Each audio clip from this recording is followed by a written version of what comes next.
দেশনেত্রী বেগম খালেদা জিয়ার নির্বাচনী প্রচারণার কাজ শুরু হলো আজকে থেকে। আলহামদুলিল্লাহ।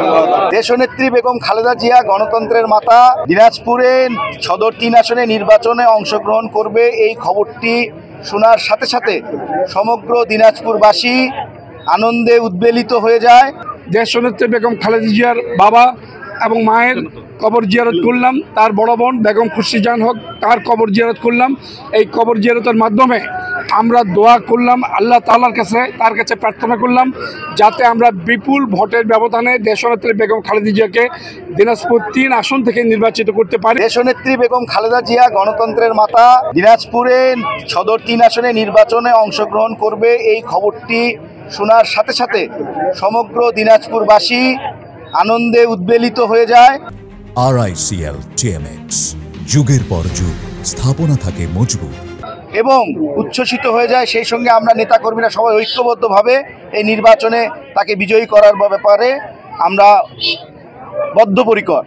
তারই আলোকে আমরা গতকালকে শিশু একাডেমিতে একটি জরুরি সভার আয়োজন করি, যে জরুরি সভায় প্রধান অতিথি হিসেবে উপস্থিত ছিলেন ডাক্তার AZM জাহিদ হোসেন, জাতীয় স্থায়ী কমিটির অন্যতম সদস্য। সেই জরুরি সভায় একটি সিদ্ধান্ত হয়, আমরা দেশনেত্রী বেগম খালেদা জিয়ার মরহুম পিতা ইস্কান্দার মজুমদার এবং মাতা তৈয়বা মজুমদার এবং তার বড় বোন খুরশিদ জাহান হক চকলেট আপার কবর জিয়ারত করার মাধ্যমে আমরা দেশনেত্রী বেগম খালেদা জিয়ার এই নির্বাচনের প্রচারণার কাজ শুরু করব। তারই আলোকে আজকের এই কবর জিয়ারত এবং কবর জিয়ারত পরবর্তীতে এই লিফলেট বিতরণ কর্মসূচির মাধ্যমে নির্বাচনী প্রচারণার কাজ শুরু হলো আজকে থেকে। আজকে আমরা বাংলাদেশ জাতীয়তাবাদী দল দিনাজপুর জেলা শাখা এবং তার সকল অঙ্গ সংগঠন সমূহ এবং বিভিন্ন পর্যায়ের নেতৃবৃন্দ আমরা আজকে দেশনেত্রী বেগম খালেদা জিয়ার বাবা এবং মায়ের কবর জিয়ারত করলাম, তার বড় বোন বেগম খুরশিদ জাহান হক তার কবর জিয়ারত করলাম।